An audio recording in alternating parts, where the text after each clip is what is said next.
I don't mix well with the heat, that's for sure. And today it's gonna be 95 degrees. I'm lying, actually. It's already 95 degrees. It's mid-afternoon at this point. I had some things go on this morning, and I couldn't get out here until this time. And of course, this time is peak heat. Boy, I am feeling it. I wish that I would sweat in a more masculine way other than my face turning into a giant cherry tomato, but it is what it is. God bless me with these looks, so I mean, there's gotta be some sort of downside. Wink, it's a joke. It's a joke, everyone, take it easy.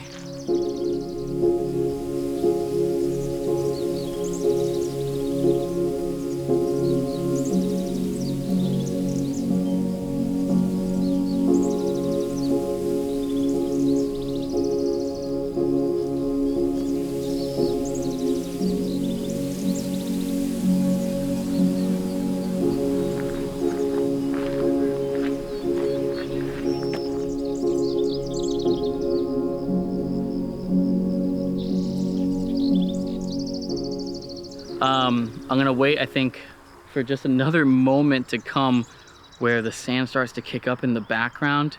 I think what I'm gonna do is just sit and wait for the right shot, be patient, make sure that I adjust my aperture and my shutter speed if the light changes a little bit. Just wait for a little bit of that sand to kick up back there because it looks really, really cool. Clouds are absolutely stellar right now, and just a little added intrigue go a long way in making this a lot prettier.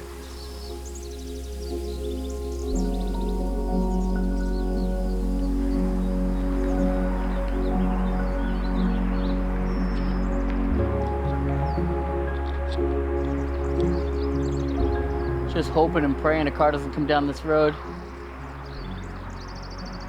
I've been bit by that in the past.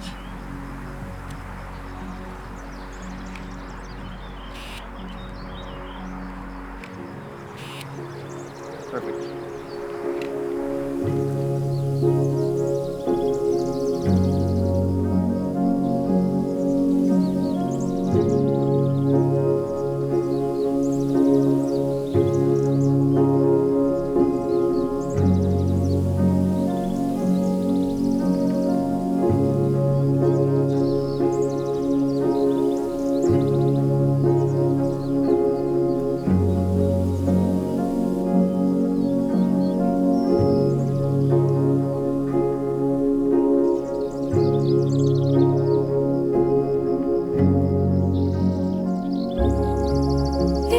Possible to see that light again, to hold that wonder again, like I did as a child. Is it possible to see that light again, to hold that wonder again, like I did as a child?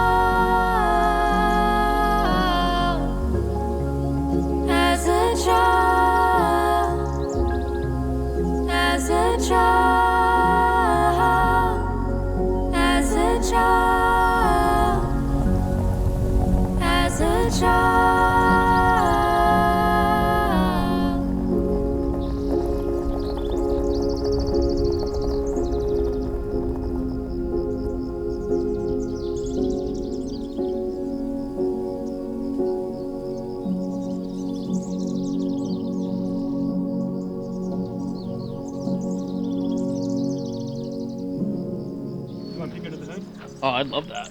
Kidding? I've actually never shot 8x10, so it's fun but pricey. It might be an experience. Holy cow! That is amazing. Yeah. This camera is probably from the 70s or 80s. Yeah. It's kind of it's a knockoff Daredorf basically. Yeah. So it's an Indian-made Daredorf that's not really. They didn't license or anything. It's kind of made Daredorfs. They copied. Yeah. But I got it for cheap. That's why I used it. There you go. What are you shooting with? FP4. FP4? Yeah. Nice. Do you shoot any color at all? Too pricey. Yeah. I'd love to, but just it's like 20 bucks for the sheet and 20 bucks for processing, like 40 bucks a shot is a bit much. It is a bit much.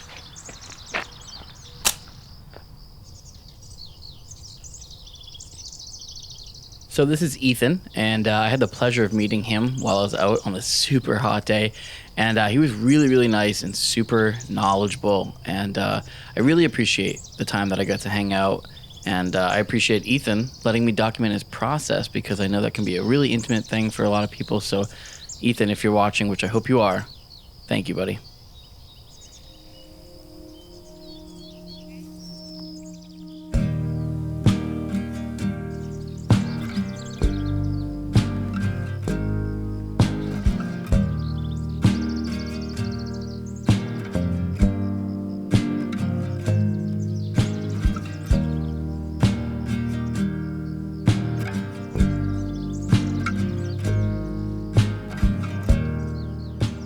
So I'm back out here, farmlands, obviously, and where I was about 5 days ago, 6 days ago to be accurate, and you can see just how quickly things changed in this ecosystem, because just a couple of days ago, this whole brush pile behind me was a big brush pile. Now it's cut down, and some of the brush along the roadside here has also been cut down. So small changes over time, that's what makes documentary photography so interesting to me. So you can go ahead and side by side line up these images and really just point out exactly where something has changed, and in a more abstract sense. You don't have to do the exact same compositions. I try not to, but in some scenarios it works best. In some scenarios it's what is required.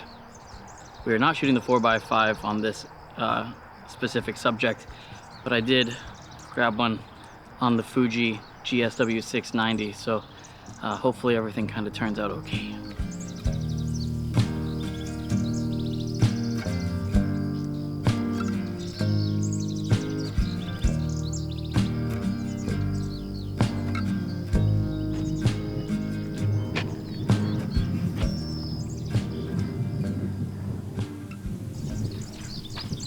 I do believe there is an image here.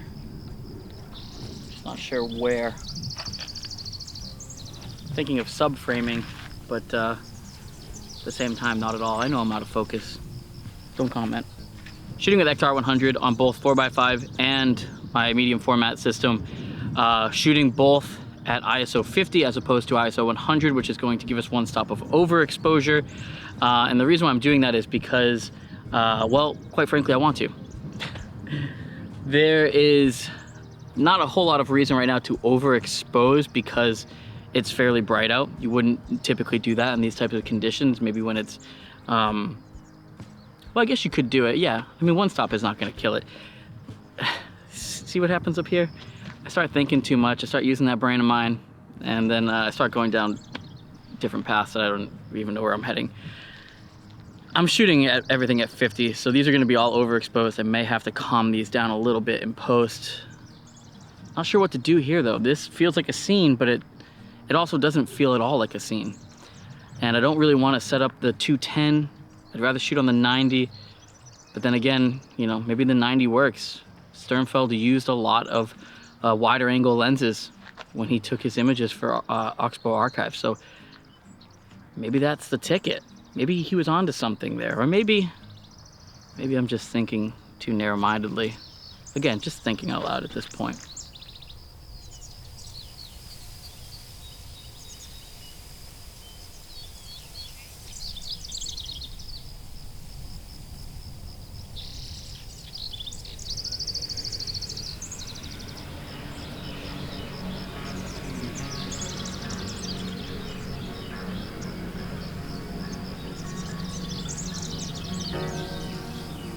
So I just made my way off the farmlands, off the prairies, and down a little path here to the riverside, which is the Connecticut River. I came out here in search of a thunderstorm and unfortunately did not get one. They said anytime between 3 to 5. I did see the storm clouds and the rain off in the distance, very far off in the distance. Heard some rumbling of thunder pretty far off, and I love hearing some distant thunder. It was really nice, but a nice thunderstorm would have been perfect to capture more 4x5. Dramatic clouds, rain, thunder, lightning. Definitely a place you don't want to be caught in a field, but one I don't mind being caught in a field for if I can get a cool picture. So.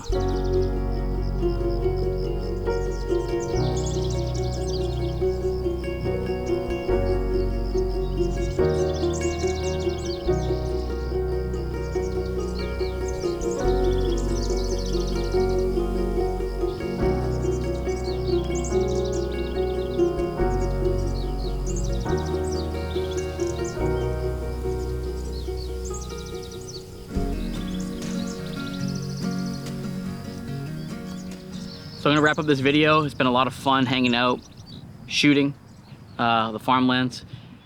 God, I would love it if it was like 70 degrees out right now, but it's not.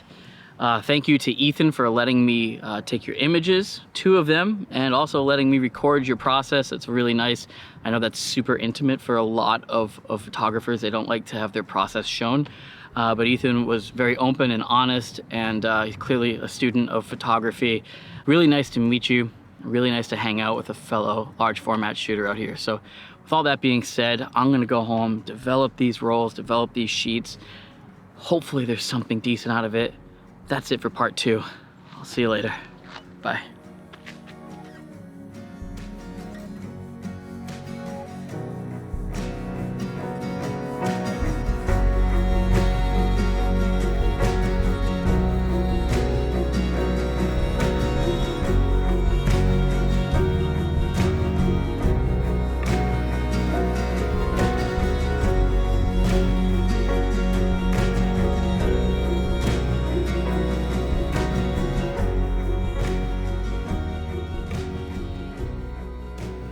I got so hot at one point today that I used an area where they fill up some of the tanks that go around and spray the land. It's just water. It's potable water, so it's safe. But yeah, they had it locked off, so it was just dripping a little bit, but I needed to get some cool water on my head before I burst into flames. Oh wait, hold on. We should try that with the 1080p. Oh God, I got sunscreen in my eye. Should try that at 1080p with the 240 frames a second. I'm gonna give that a whirl. Oh, my eyes are burning. So we're shooting on Hectar 100. As I was saying before my camera got too hot. I don't blame it, I'm too hot too.